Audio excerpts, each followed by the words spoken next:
distrika ny Tsiombe notoroan'ny olona ny Braony Seny sy ny Braony distrika.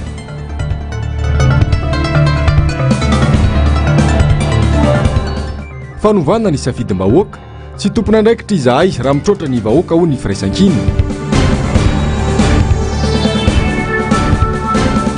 Mpanaramaso vahiny mitaky ny ampiarana ireo tolo-kevitra tamin'ny fifidianana tany aloha.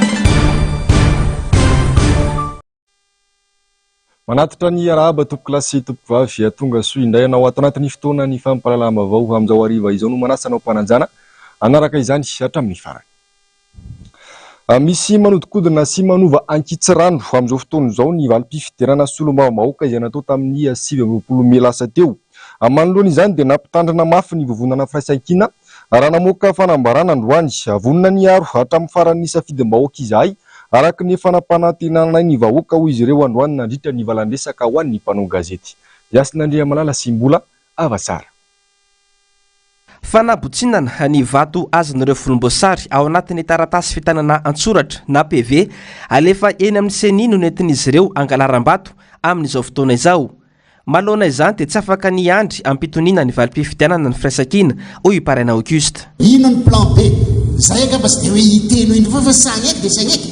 Na ino avy na ino avy ary tokony atao alohaloha itsy zavatra tsy fa sy miandro hoe tononiny fotsiny hoe miandro ampitoniana sy miandro ampitoniana sony zahay izao sy miandro ampitoniana sony satria ty zavatra ty tena efa sy sony zavatra ataonareo zareo zany mara mahita nareo le publication andreo amin'ny réseaux sociaux reny dia hoe izy resy indray manao naresy partout io na izy anina dia manao an'izay ke nareo indépendant io a mitovy ny tolo mosikany raha tena indépendant marina nareo fa mety misy moa amin'ireo fo indépendant tovy ny tolony samby miaro ny safidin'olo fa ianareo koa nge ho asiany koa satria izy tena sy sara misy ny résultat-ny raha tena ny retelezé regny nalatry nataony dia amindray izy zao magnano ianareo amin'ny CMRV CMRV ny magistrat ianareo mbaoka sara mba hanao gn'asa anareo matokanareo koa zahay anareo aty amin'ny CNI io moa mbola andeha gn'HCC rehefa avy eo fa sy sara raikorotana tsy firenena asika ty sara ny fikorotana fa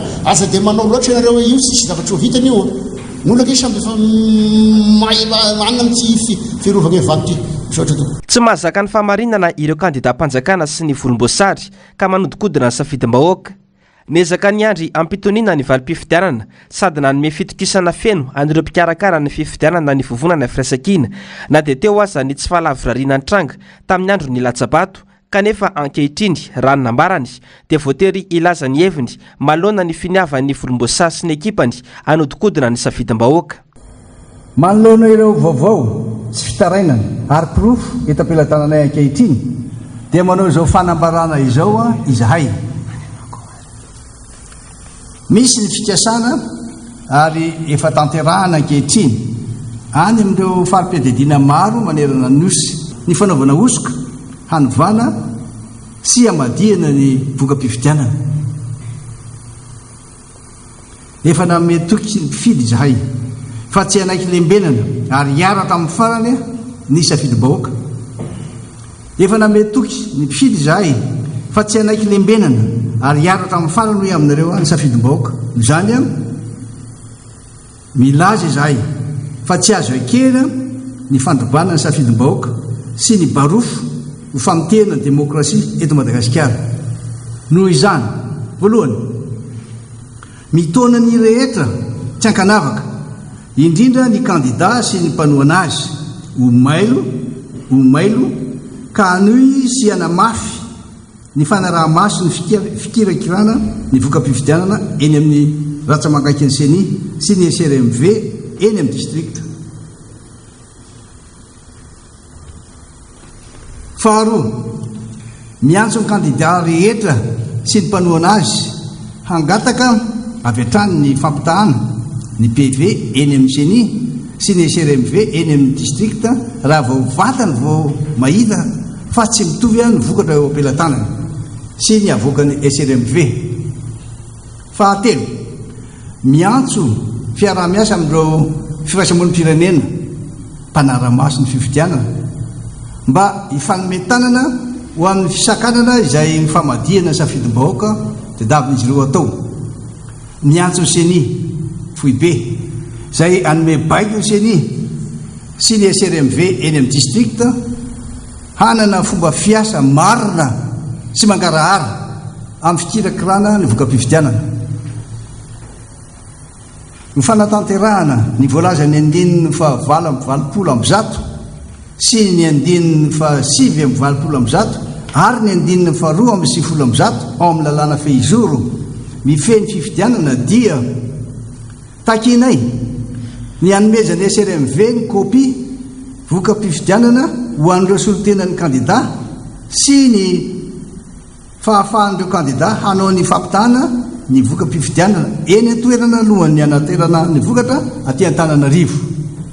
Tsy rariny ny fanaovana tsinotsinona ny vahoaka izay topahefana ka ahodikodina tahaka izao ny safidiny nandritra ny latsapato.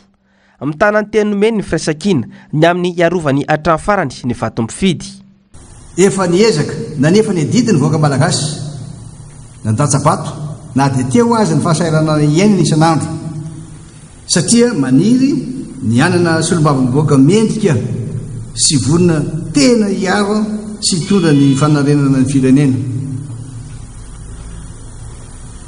Tsy maintsy ataonay noho izany ny fomba rehetra hiarovana ny safidim-bahoaka satria tsy rariny ary tsy azo ekena ny famitahana sy fanaovana tsinotsinona ny vahoaka maso mandidy sy tompo-pahefana.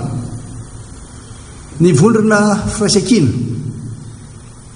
dia maniry hatrany ny lamina ny soram-pifidianana satria tsy hisy azo tombony amin'izay sanatria isian'ny savorovoro noho ny tsy fanankena ny voka-pifidianana.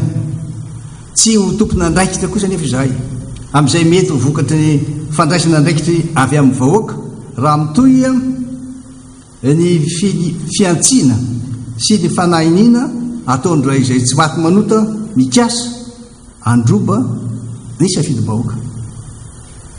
Eto mpamaranana dia manamafy izahay fa tsy hamela ireny ny voaka malagasy ary mitona antsika rehetra ho vonina sy ho say hiaro ny safidim-bahoaka amin'ny fomba rehetra.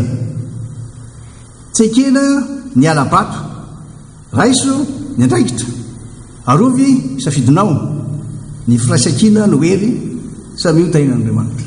Arak'izany dia nampitandrina teo anatrehany ny mpanao gazety androany ny vovonana firaisan-kina fa tsy lefitra amin'izao fanodikodinana ny safidim-bahoaka izao izy ireo. Niova endrika ny fomba entina angalaram-bato raha ho an'ny tamin'ity fifidianana solombavambahoaka farany teo ity. Anisan'ny nahitana porofo amin'izany ny tao amin'ny distrikta Antananarivo fahatelo. Anibotsina ny vato azo ny kandidany ao amin'ny taratasy firaiketana an-tsoratra alefeny amin'ny seny na ny PV toy izay ihany koa ny any amin'ny faritra hafa ivelana Antananarivo. Yasinandriamalala Simbola avatsaratra. Amin'ny alalan'ny fanovana ireo tarahimarika ao anatin'ny taratasy firaiketana an-tsoratra ny valim-pifidianana na PV no nentina manao alabato amin'izao fotoana izao raha ny fijoroana vavolombelona nataon'ny kandida Feno Rahalambomanana avy eo amin'ny boriboritany fahatelo. Raha 420 ohatra ny vato azo ny kandida akaiky ny fitondrana raha ny hita anaty PV dia ampin'izy ireo isa iray eo alohan'ilay 420 ka lasa 420 amin'zato zany ny vato azo ilay kandida raha ny hita ao anatin'ny PV nalefa tany amin'ny CENI. Ty ilay raisiny un candidat tonga ty zany 038 le candidat numéro 2. Firy izy ny hitanareo ato amin'ity soratany ato amin'ity anazy ty makany amin'ny CENI ty. Lasa 138 izy ao anatin'ity amin'ny CENI ty zany zao. 138 ampiny andry zay zato zay foana zany le izy eo aloha. Tsara masay daholo ary io misy olona efa spécialiste le ao amin'ny fokotany ao tsy vao zao. Tsy te ampisehoanareo betsaka ankoatran'izay aloha fa zay nefa vao detektianay vao manokatra mihitsy zay io zao satria ohatra sarotra mitady marina fa tsy marina tsy maintsy mivoaka. Zay ihany teneniko anareo. Ary tsy amelantsika zay satria ny safidin'ny vahoaka no arovanay. Ina mahasolombavambahoaka ny tena raha ny safidin'ny vahoaka raha tsy voaro.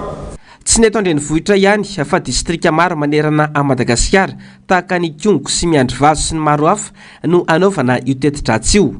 Anton'izany ny antsanana ny kandida ny firaisan-kina ka ampiakarana ny kandida ny Loranjy raha ny vaovao misy porofo azo ny firaisan-kina hoy Marika Ravalomanana.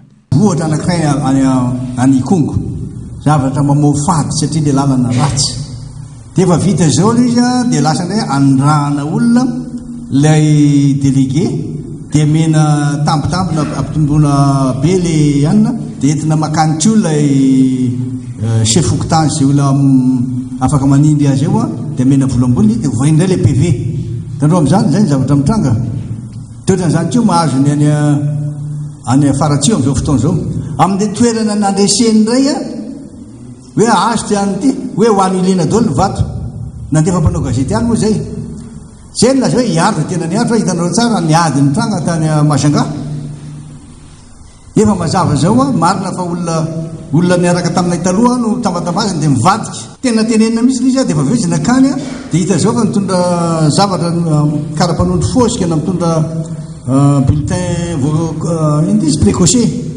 dia tratratra zareo izy le candidat ray naratra nanaovandra azy diny miaro akaikiny hoe gendarme hoe tsy sambotra azy nefa amela tsy nanaiky ny olona dia miantso mivoaka malagasy ahy miantso atsika rehetra mpifidy zay mahalala hoe tompona andraikina ny zavatra mitranga zay manaikinaiky lembenana tsony ianareo ary efa nilaza ato mikabary ato hoe tsy tompona andraikitra kosa nefa izahay amin'izay mety vokatra tsy fandraisana andraikitra raisiny mpitondra ary matezitra mivahoaka mahatonga azy hitrotro mazava mihitsy zany zavatra mitranga zany zao tao miandro vazo maly miandro ny zalahany misy toerana tsy ahafahany tomobila mandeha mihitsy le tsy hélicoptère dia izy efa lasa 3000 mahery ny vatona dia misy manodina indray maninona ny tenenareo an'izany ny zavatra fantatra idolo manera Madagasikara ary tena mahatoky anay mahatoky ny vondrona firaisankina ny olona dia zay koa nefa zay mba mitandro mihitsy hoe zay firaisankina zay a mba tena hijoro marina dia isorana manokana mihitsy relevé indépendant voalazan'ny président taraina teo fa dia tena misy milaza izy zay manana le copie izy fa ndefasina dia nandefa nakaty izy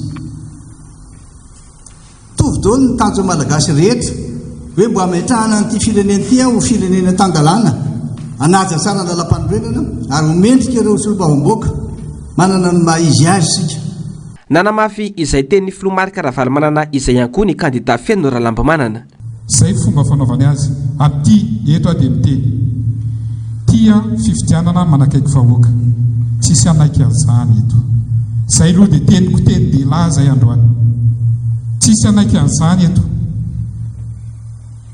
ary tsisy manaiky amin'ny zavatra tsy mariny zany ary itsoroana io hatramin'ny farany ary zay nitaritako ny namako rehetra andao itsoro fa tsy atao amin'izao foany ty firenentsika ty distrika maromaro manerana nosy moa no ahitana io fomba fangalaram-bato vaovao io amin'izao rehefa sarona avokoa tamin'ny 20 Mey ireo bulletin tokana efa voamarika mialoha na bulletin précoché saika entina angalaram-bato distrika maromaro ihany koa no efa nahenona fa hisetsy-bahoaka atoato anoerana izao alabato amin'ny endriny vaovao izao fanodoran'ny olona ny Biraony Seny sy ny Biraony distrika any Tsiombe ihany tsy fantatra mazava ny tena antony saingy raha nisy ision-dresaka dia misy amin'ireo vahoaka tany amin'ny toerana no tsy nanaiky ny voka-pifidianana vonjomaika mivoaka amin'izao fotoana izao akoatra izay dia betsaka ihany koa ireo tsy fanarandalana niseho nandritra ny zotra-pifidianana nataony alarobia lasa teo ny candidat Masy Golamali ka asana misy fandraisany amin'ity fandorana ny Biraony Seny tany amin'ny toerana ity izany rehetra izany fanampanazavana nisy nandoro ny Biraony Seny sy ny Biraony distrika tao Tsiombe tokony tamin'ny 5 ora hariva teo tsy fantatra mazava ny tena antony saingy raha nisy ision-dresaka dia mety misy fandraisany amin'ny resaka tsy fanekena ny voka-pifidianana vonjomaika any toerana ny zava-misy andrasana ny vaovao ofisialy momba azy ity saingy raha niako ny fifidianana nisy tany amin'ny toerana dia maro be ireo endrika tsy fanarandalana nataon'ny candidat ny Volomboasary tao Tsiombe ho ny candidat Masy Golamali raha nitafa ny vantana tamin'ny vahoaka tao anaty tamazotra serasera ny maraina teo ny lehibe ny distrika sy ny mpiasa-panjakana tany amin'ny toerana no tena nikarakara ny fifidianana tao Tsiombe hono nambarany ka natao izay nampandaniana ny candidat ny Volomboasary ny olona zay fantatry ny vahoaka hitondra ny feony atokisan'le vahoaka no tokony ho lany malalaka amin'ny distrika anankiray satria iny no hitondra ny feony vahoaka zany amin'ny toerana misy azy sy ny etaetan'ny vahoaka fa eto zany maninona no atao amboletra maninona no atao tsy maintsy atao amboletra raha izao zavatra miseho zao zany ka na ohatra hoe olona voaio le olona na olona ataoko hoe efa tsy toteny tsony ao amin'ilay toerana anankiray de ny maha candidat mpanjakana azy ve de hoe tsy maintsy atao amboletra fotsiny alany any olona io, olona ohatra ninona no tiatsika hameno any Assemblée nationale de itentsika hoe Madagasikara tsy maintsy mandroso. Eo no fanontaniana kely tiako apetraka amintsika rehetra izay manaraka an'ity vidéo ty. Madagasikara tsy maintsy mandroso, handroso amin'ny fomba ahoana? Raha ohatra olona tia kolikoly, raha ohatra olona tsy mamy le vahoaka eo amin'ny toerana, apaisement inona no andrasatsika? Fampandrosoana inona no andrasatsika? Miteny an'izany ny tenako satria tanindrazana iaraha manana i Madagasikara. Tsy maha kandidaty aho za ny tenako manokana fantatro ny fitiavan'ny vahoaka. Tranquille, tena tranquille ny conscience ko za miteny zao. Fantatro ny fitiavan'ny vahoaka ny Tsiombe aho. Ny mission any chef district sy ny mpiasam-panjakana de mazava hoe eliminena ny tsy ahasolombavambahoaka ny Masgola Mali. Tsy mampaninona zany. Tsy mampaninona zany. Raha ohatra ka hoe ara-dalàna ny mahalanya ny candidat zay atolotrareo. Tsy mampaninona zany. Satria ny fijoroako eto tsy intérêt ho ahy fa ho an'ireo vahoaka reo. Amilaza ny ametraka fitoriana mikasika ireo osoka sy fangalaram-bato ary fandikan-dalàna ataon'ireo manam-pahefanana ny toerana moa ity candidat any Tsiombe ity. Andrasana kosa ny tena vaovao ofisialy momba ny fahamaizan'ny Braony Senisy ny Braony district any Tsiombe. Izay ny any Tsiombe fa ho an'ny faratsy kosa isika amin'ity vaovao manaraka ity. Tsy anankilembena amin'ny vava sy ny raha matahora ataon'ny candidat mpanjakana isika ho ny candidat ny firaisan-kinina ao faratsio. Raha ny voka mpifidianana vonjimbaika voaray no jerena dia mazava ny fandresena ho an'ny firaisan-kinina ao amin'ny distrikta ny faratsio. Vonona ambarany saingy tadiavan'ny candidat mpanjakana any an-toerana ho avadika sy hofoanana izany. Ny antsiprian'izay. Tadiavan'ny candidat mpanjakana ao amin'ny distrikta ny faratsio hofoanana ny vato azon'ny candidat ny firaisan-kinina ao amin'ireo commune nazahoan'ny firaisan-kinina vato betsaka. Commune telo amin'ireo commune 6 ao faratsio ihany no nandresen'ny candidat mpanjakana. Mitarika amin'ny Isambato mavesatra kosa ny candidat ny firaisan-kinina any amin'ireo commune enina hafa ho ny faranzavana. Izany no tsy zakan'ny candidat mpanjakana any an-toerana ka mitady ny fomba rehetra hanafoanana ireo vato azon'ny firaisan-kinina amin'ireo commune enina ireo ny candidat mpanjakana. Io Isambato zay omena amintsika io dia hoe nandresitsika ary io atao anatin'ny PV ronjato vokatra omeny io ka zay zavatra zay no ilazana hoe gada ny tena ankehitriny hoe misy candidat mpifaninana milaza fa hoe maharesy ihany koa izy ary zay indrindra mahagaga ao anatin'izy satria tisitona amin'ny atao hoe mety ny vahoaka ao anatin'iny dia any amin'ny lalam-piso satria izy na dia tsy ofisaly ary na manafania dia tokony hoe mazavatra marina no resahana ny vahoaka satria lasa manome manaratsy ny fiarahamonina ao anatin'izy satria marina politika natao fa politika mba tena safidim-bahoaka ny mivoaka ao anatin'izany fikana zava marina tsy fanarandalàna nataon'izany candidat mpifaninana candidat ny fitondrana zany. Izay indrindra na azo lazaina hoe raha ny zavatra misy hitantsika amin'ny tableau io io ny vokatra am-pelantanana ary zay indrindra ny lazana hoe raha jerevana amin'ireo commune dia misy commune ohatra any avinanony zay hitadiavina novolona amin'izao fotoana izao hoe misy ny alabato zaravola nanao propagande tamin'ny andron'ny fifidianana zay anentina ny sain'ny vahoaka tiatoerana amin'izao fotoana izao dia hoe raha jerevantsika io satria nazona vokatra io hoe 490 sy 4,000 elanelabato teo amin'ny candidat larina faharoa sy ny candidat larina fahatelo zany hoe manana tombo 420 sy 4,000 tany avinanony atsimo satria ireo commune anankiroa zay nandresena. Vao nanomboka ny propagande no efa namoaka vava ny candidat mpanjakana tao faratsio fa hanao ny fomba rehetra alany azy na hitadiavany lalana ambany tany azy ny tenany raha ny farazavany ihany. Tsy izay manambava nefa no manana ny marina ho ny candidat mily fa ny marina dia marina ihany. Ary marina dia tsy maintsy marina hitady marina tsika anatin'izy satria ty zay rehetra manambava akory no laza marina. Ary io zavatra io fa hita io tany alohan'ny fotoana propagande dia ohatra hoe zay dia tsy maintsy zay dia nanaovanay lalana ambany tany ary io dia tsy maintsy lany ay. Ary io raha mahita fa na hoe io ary vokatra misy amin'izao fotoana izao dia raha tsy mankatapitra rehefa tanana hoe na dia tsy ofisaly ary ho atsinjiko tsara amin'ny anaty eny satria dia manaja ny rafo hoe senti ACC hoe voanefa otokotrano a vahoaka district amin'ny Faratsio dia hoe anesika district amin'ny Faratsio ary efa miambina ny vahoaka ny Faratsio amin'izao fotoana izao ary vonina ny aro ny safidiny akatsy anaiky ny fanodikodonana ny voka-pifidianana hoy ihany mily kandida ny firaisan-kina ho Faratsio. Amitoy amin'izay vaovao izay ihany fantatra izao fa fanoterena anonsony taratasy milaza fa misosoka any fifidianana solomam-bahoaka natao atao Faratsio ireo lehibe ny fokontany any an-toerana raha ny fanadihadiana dia ny kandida akaiky ny fitondrana no ananao izany omaly atoandro inao ireo ny joro vavolombelona fa mety izay ilay pirofo nolazaina fa napetraka teny amin'ny fitsarana avo momba ny lalam-panorenana tankeo maraina fanadihadiana Antony Azero Manonjanary sy Tahiriny. Omaly tokony tamin'ny 1 sasany dia nosakana ny kandida miaraka amin'ny fitondrana eto Faratsio teo amin'ny pompe maty ireo lehibe pokotany avy nanatitra ireo firaketana antsoratra sy ireo antota taratasy saripady PV tao amin'ny SRMV Faratsio. Voalaza fa nisy taratasy asaina nataon'izy ireo soni tamin'ny ora io. Raha ny fanamarinam-baovao natao tety ifotony dia fiara tsy mataho-dalana miloko manga mainty no nentin'io kandida io tamin'izany fotoana izay.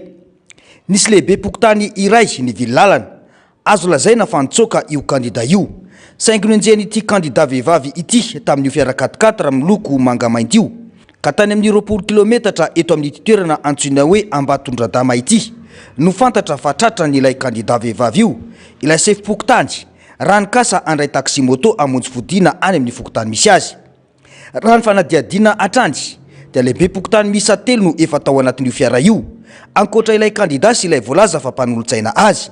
Ny fanadihadiana natao momba ity tranga ity no nalalana fa tamin'io fotoana io noterena anonsony taratasy milaza fa misy osoka sy korontana ny fifidianana teto Faratsio ireo sefy pokotany ireo. Ny fanaovana sony io taratasy io izany no voalaza fa nilany ilay kandida miaraka amin'ny fitondrana eto Faratsio no antony ny karoana sy ny tsakanany ireo lehibe pokotany teo amin'ilay toerana antsoina hoe pompe madio.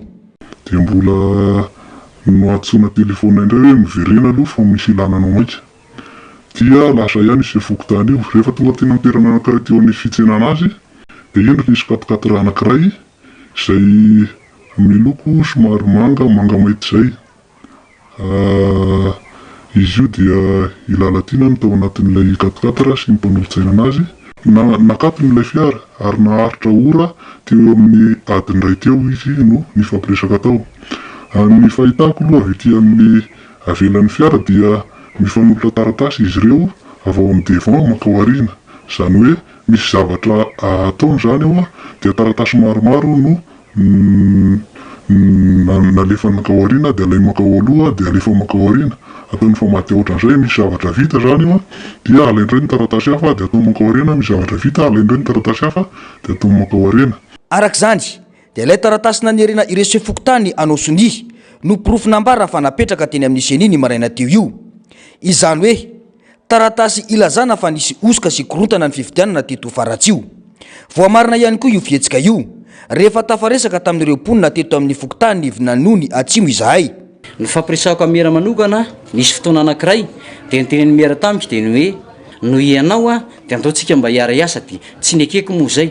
Dia rehefa tsy nekeko moa zay dia zao moa nataony hoe io anie tsy maintsy lany lalatiny raha eto amin'ny vinanony na dia nitena izy hoe ainay no mamadika ny maito fotsy dia lavitra zaty isanjato zay ka mihina fa mahita anay ianareo manodidina anahy ary za koa nefa efa betsaka ny zavatra misy mitranga eto fa tsy matahotra fahamarinana ahako zay nijoroko hoe na inona zavatra mitranga eto vinanony dia za mijoro foana amin'ny alalan'ny fahamarinana ary tsy matahotra fahamarinana eny fa na dia pily tenda fahamarinana za dia ekeko zany.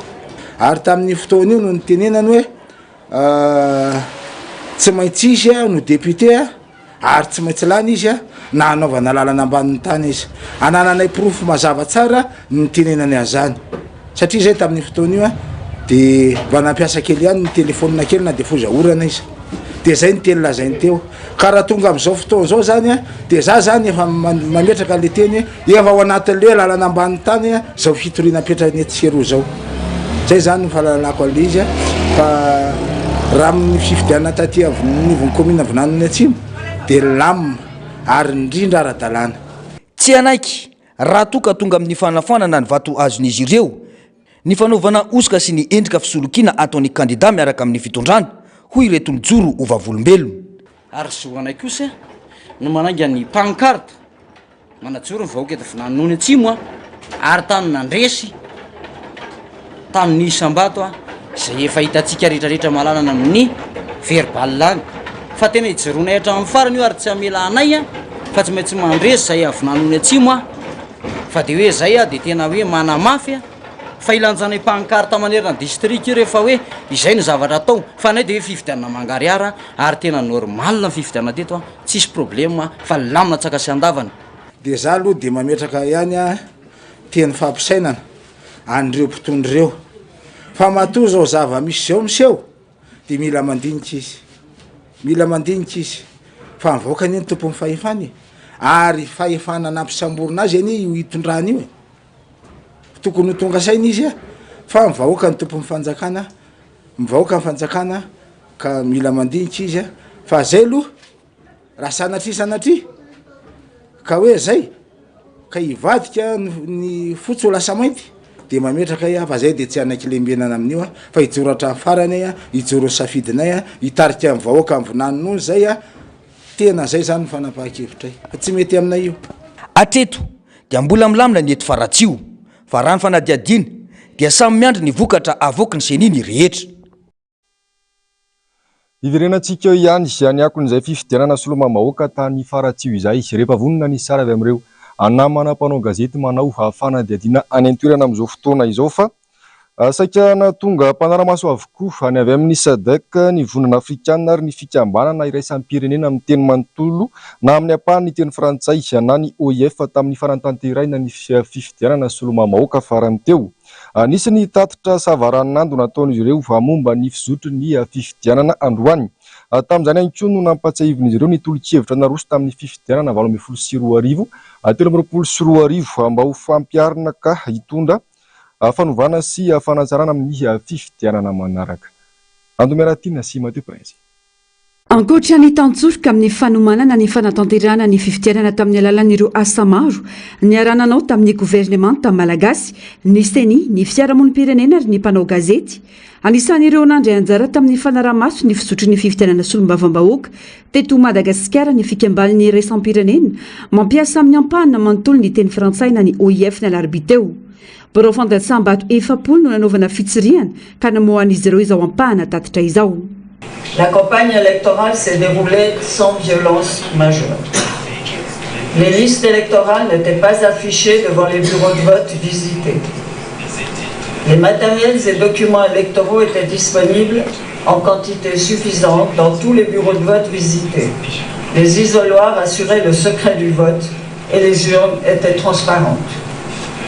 Les membres des bureaux de vote n'ont pas, dans quelques bureaux visités, la maîtrise totale des opérations de dépouillement. Les cartes d'électeurs non distribuées ou retirées étaient à la disposition des électeurs dans certains centres de vote. Les délégués de candidats étaient représentés dans tous les bureaux de vote visités. Cependant, ils n'ont pas été sensibilisés à leur rôle. Ny asa tamin'ireo boriboritany enina teto Antananarivo ary niparitaka tany amin'ireo faritra manodidina ny avy amin'ny vondrona afrikanina tamin'ity fifidianana solombavam-bahoaka ity. Nizotra tampilaminana ny fifidianana ho izy ireo nateo ho izy ireo pitsopitso mila fanatsarana. Anisan'ny nanamarika ny andro ny latsabato ho izy ireo ny tsy fanajana ny ora fisokafany Borao fandatsambato tamin'ny ora tokony ho izy ka nisy ny fahatarana manodidina 12 hatramin'ny 30 minitra tamin'ny Borao fandatsambato sasany. Teo ihany koa ny fahatapahan-jiro raha vao nanomboka ny fanin'ny sambato ny hariva. La mission a observé un certain déséquilibre de moyens de campagne déployés entre les différents candidats. Il serait donc judicieux de penser à intégrer dans la loi qui encadre la campagne électorale des dispositions sur le plafonnement des dépenses irrélatives, ce qui permettrait d'équilibrer les moyens mis à disposition à cet effet pour tous les candidats. La clôture du scrutin est suivie du réaménagement, du dépouillement et de l'affichage des résultats issus des urnes. Néanmoins, la coupure d'électricité au début du dépouillement dans certains bureaux de vote visités à Antananarivo soulève l'importance d'envisager les sources alternatives d'éclairage à cette étape cruciale du processus. Tsy nanisy resaka ny mahakasika ireo trangana tsy fanaran-dalàna maro hita nandritra ny androm-pifidianana na vondrona afrikanina na ny SADC na ny OIF tamin'ny tatitra hita. Miantso ireo mpandray anjara kosa nefa ny OIF any amin'ny tokony hanajanana an-tanatohatra rehetra raha misy ny tranga fanoherana tamin'ny fifidianana. Nanindry ihany koa izy ireo ny fiarovana ny vokatra mandra-pivoany mba handeha araka ny voalazan'ny lalàna velona. Attaché à la préservation de la paix et au renforcement de la démocratie et de l'état de droit, la mission électorale de la francophonie appelle les parties prenantes nationales à recourir aux voies légales en cas de contestation électorale. Elle souligne l'importance de la sécurisation des opérations de compilation et de centralisation des suffrages, ainsi que la publication des résultats du vote dans les formes et les délais prescrits par la loi. Samy nametraka tolo-kevitra na rekommandation izy ireo ny amin'ny hanatsarana ny zotra-pifidianana manaraka eo. Nivantana tamin'ny fitondram-panjakana, ny CENI, ny fiarahamonim-pirenena izany. Isan'izany ohatra ny fanatsarana ny lalam-pifidianana sy ny fanabeazana ny olom-pirenena, indrindra ny vehivavy sy ny tanora handray anjara amin'ny fifidianana. Doter davantage la CENI des moyens suffisants pour remplir ses missions. 2.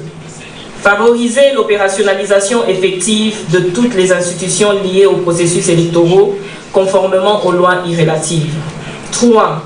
Procéder à la codification des textes relatifs au processus électoral afin de les rendre plus accessibles. Pérenniser et renforcer les actions d'éducation civique et électorale en collaboration avec les organisations de la société civile. Proposer les projets de loi qui favorise la participation des femmes et des jeunes à la vie politique.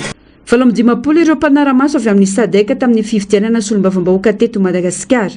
7 tamin'ireo no niparitaka tamin'ny rerovohim-paritany enina eto Madagasikara. Ny 20 ambiny nahetsika tamin'ny fikirakirana ny vokatra sy ny lafiny lojistika sy ny sisa.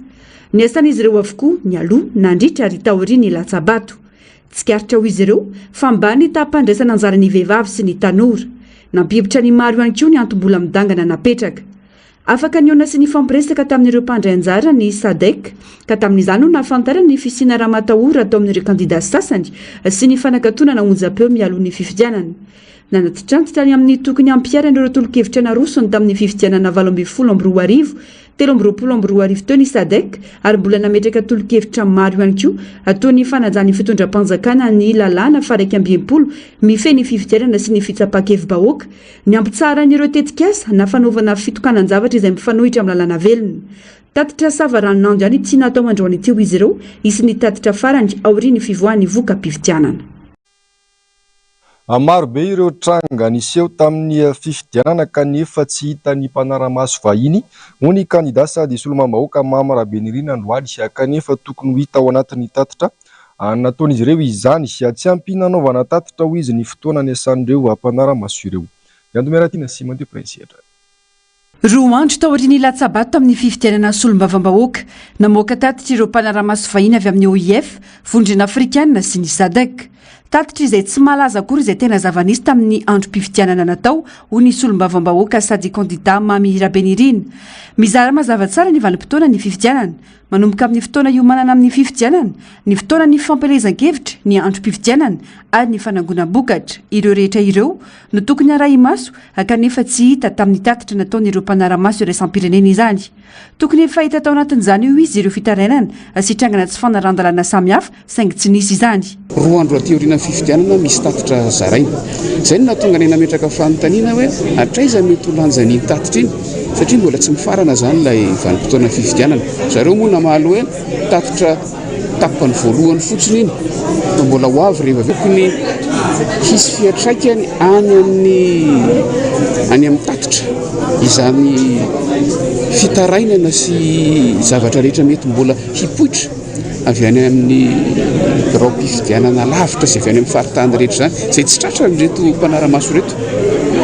Zany zavatra zany tokony ho hitany anatin'ilay tatitra mba ahafahana tena milaza izay tokony ho fehiny ilay tatitra nandritra n'ilay vanim-potoana ny fifidianana ray manontolo fa ny zava-misy enitsika androany zany zao vita ny andro fifidianana fakomaly dia manao tatitra tsy mahalaza zay zava-misy any amin'ny faritany rehetra kory ireo mpanaramaso zay moa no ataontsika hoe fomba fiasany a tsy fanomezantsila izy fa fanontaniana ny napetraka.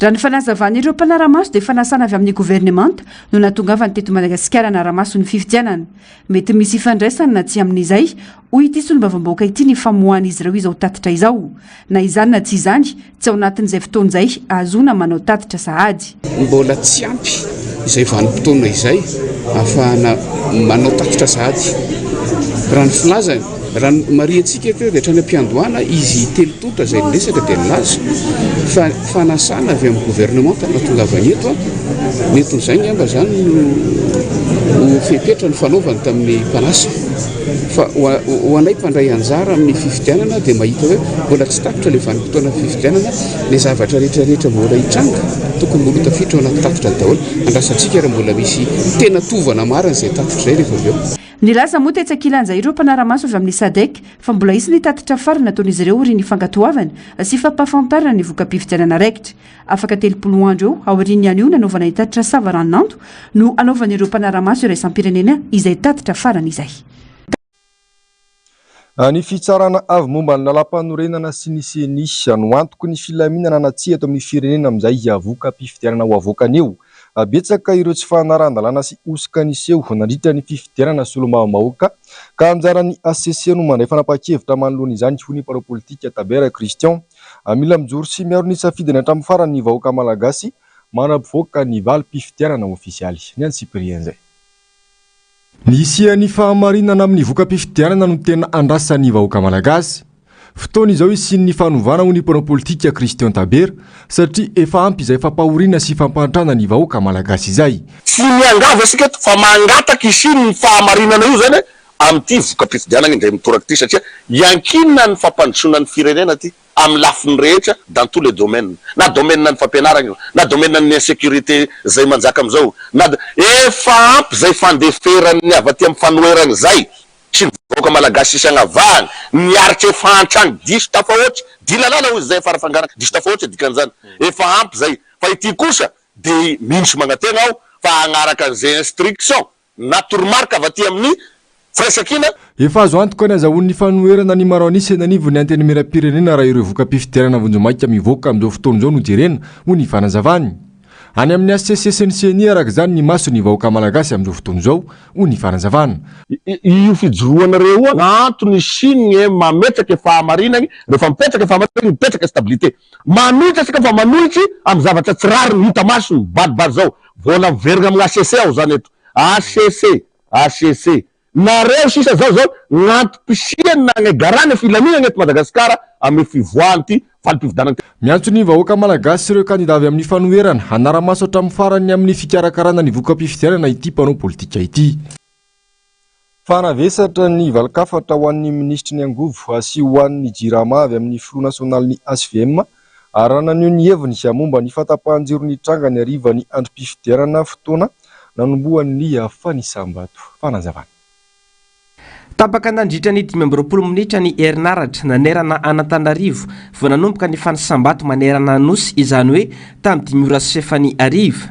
Lokaloka nefa ny mpitondra ary nomafisy ny filohan'ny seni izany ny androm-pifidianana fa efa nisy ny dinika ny rana tamin'ny jirama ny amin'ny tokony tsy hatapahan'ny jiro ny andro ny 20 Mei. Nilaza uvonina ny eroso amin'ny fifidianana ihany koa ny fitondrana kanefa dia fatapahan-jiro tsy niomanan'izy ireo hoy Rivrakoto vao.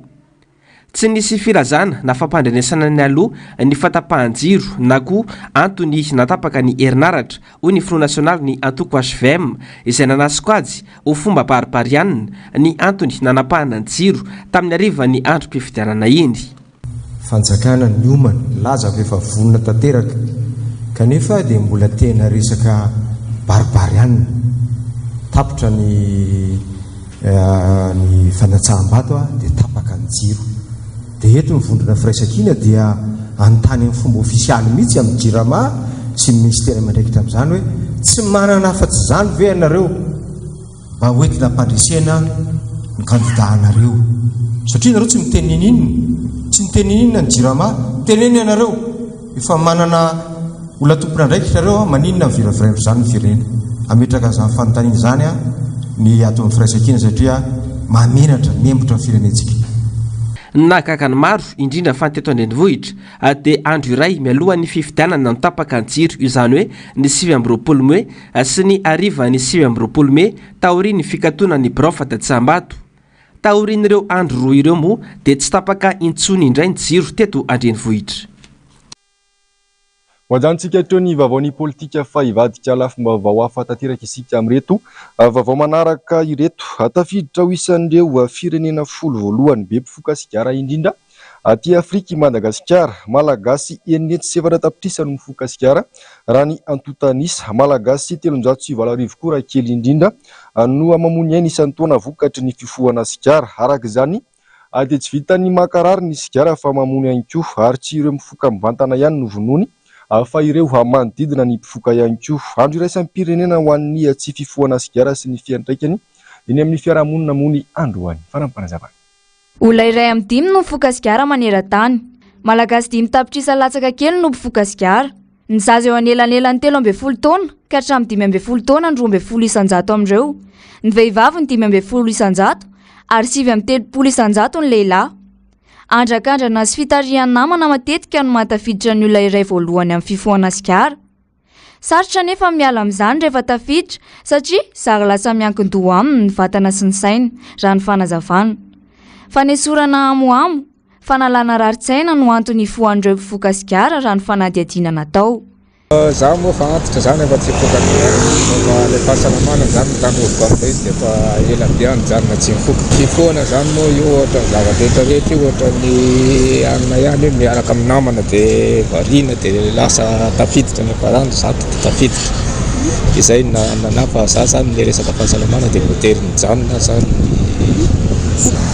misy fiantraikany mihitsy le izy amin'ny fahasalamana na resaka sigara tena misy fiantraikany satria iny miditra any anatiny ihany dia mijary manimba ny any amin'ny vavony sy ny any rehetra. Maro any foka sigara ary za tena malany hatramin'ny paquet maromaro 2-3 isan'andro mihitsy tamin'izany rehefa hoe mandeha dia mila hoe ao an-tsaina voalohany dia hoe tsy maintsy aiza ny tondra sigara ohatran'izany misy sigara ve azo hita any ohatran'izany dia izay zany ilana dia aty afara moa le izy zany hitako hoe nisy fiantraikany be dia be tamin'ny fahasalamako le izy nisy fiantraikany be dia be amin'ny rehetrarehetra ny fahasalamana na ny vola sy ny ahena misy fiantraikany be dia be dia zao zany vao matsapa an'izany fa tamin'izany mbola tsy matsapa ka le izy zany no tena fa anona zany hoe ho an'le tanora zany le izy tsy tokony atao fahasara na le izy fa ohatra ny zava-drehetra fa tsy dia tsara loatra aloha mandany vola amin'ny zavatra hafa tsy izay sigara.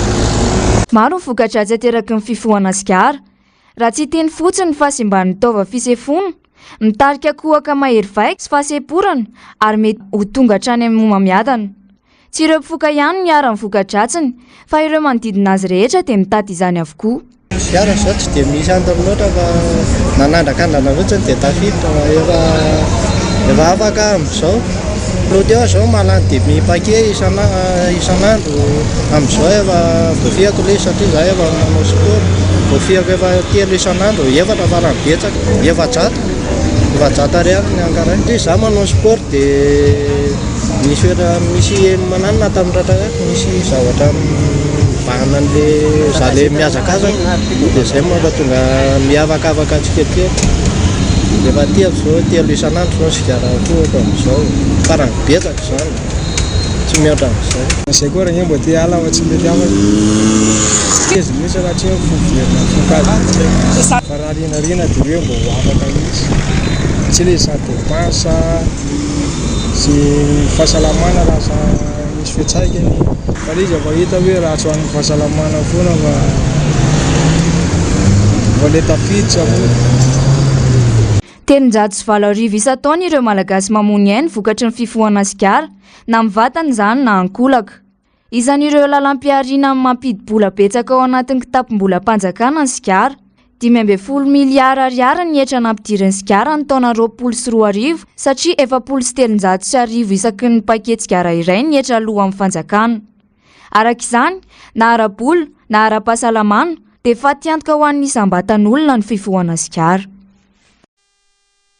Vavao ny toetry ny andro kosa indray hidina ny maripanina ato anatin'ny 3 andro indrindra ho an'ny afoatany sy ny morontsiraka antsinanana araka ny vinavinan'ireo mpamantatra ny toetry ny andro. Manoloana izany dia mila miomana ny tsirairay sy sorohana ny aretina mety ho ateraka izany. Fanady ary. Tao anatin'ny 2 andro namiry ny antsika raha ho any Antananarivo sy ny manodidina na dia mbola tsy tafiditra tanteraka anatin'ny vanim-potoana andririna aza isika amin'izao fotoana izao. Mbola hidina ny manopana raha ny fanazavana maro ny aretina miseho ateraky ny antsika ka isan'izany ny kohaka ny areti-tenda ny gripa ny tazo. Mila mitandrina araka izany ny tsirairay mba tsy ho azona aretina indrindra fa ny zaza amin'ny fisay fivaovan'ny toetrandro izay. Le izy vao manomboka zao no somary mijalojalo kely fa rehefa tafiditra ao anatin'ny tena rindrina dia efa sarosatra dia tsy dia mampanina ihany fa maharatsy anazy fotsiny aloha zany le andro rindrina dia lasa bebe ny aretina ohatry ny gripa ohatra ny tazotazo mora azona aretina kely zany rehefa mangatsika ny andro miezaka manao mafana fotsiny dia aleo ara ny hoe ny andro rindrina manko le mivaova mety mafana vetivety eo dia mangatsika mandrivotra be dia vetivety kely leo indray dia masoandro fa aleo mivolona foana amin'ny akanjo ba sy ny rehetrarehetra dia manentana antsika mba hanao mafana foana zany satria tena mangatsika le andro mba hisorohana le aretina indrindra fa zaza tokony atao mafana foana zany ny zaza amin'izao kohaka asmatika tazo manavy gripa ao anatin'ny daholo. Tokony hiomana araka izany tsirairay amin'ny fivaovan'ny maripana indrindra amin'ny fiantriana ny ririnina. Tokony mihinana sakafo mafana foana dia le izy moa zany efa hita hoe ririnina tokony efa niomana foana tsika nanasa fotsy tamin'ny mainandro fa tsy hoe izao vao hanasalama dia ohatr'izany koa ny akanjo ba satria hitantsika fa lafo be zao ny akanjo raha izao mividy akanjo fa tokony hiomana foana tsika dia eny tsy maintsy mividy ihany moa rehefa tsy manana akanjo. Raha misy fafana moa zany dia mividy akanjo mafana fa rehefa tsisy fafana dia nampiasaina taloha ihany no ampiasaina. Fanatomboka omaly ny tetikasa vaovao roa atoanan'ny governemanta amerikanina. $570 tapitrisa ny sandan'ny ranomaharitra sy diosiera izay anampy amin'ny fahazahoana fisotro madio sy fanadiovana manerana ny Madagasikara ato anatin'ny 5 taona ho avy. Mikendry ny fanatsarana ny fidirana sy ny fampiasana ny rano fisotro madio, ny fanadiovana ary ny fahadiovana ho an'ny tokantrano any ambanivohitra ny tetikasa ranomaharitra. Hitondra anjara biriky amin'ny vokatra ara-pahasalamana maharitra koa ny tetikasa eo anivon'ny faritra 7 eto amin'ny firenena dia any Vatovavy, Fitofonany, Sofia, Betsiboka, Anosy, Androy ary Atsimo Atsinanana. Haritra 5 taona ary mitentina $570 tapitrisa ny tetikasa ranomaharitra izay sitrahan'olona miisa 2,4 sy 7 hetsy mahery ny ezaka fanadiovana ka ny 2,1 sy 3 hetsy no mahazo ny rano fisotro madio.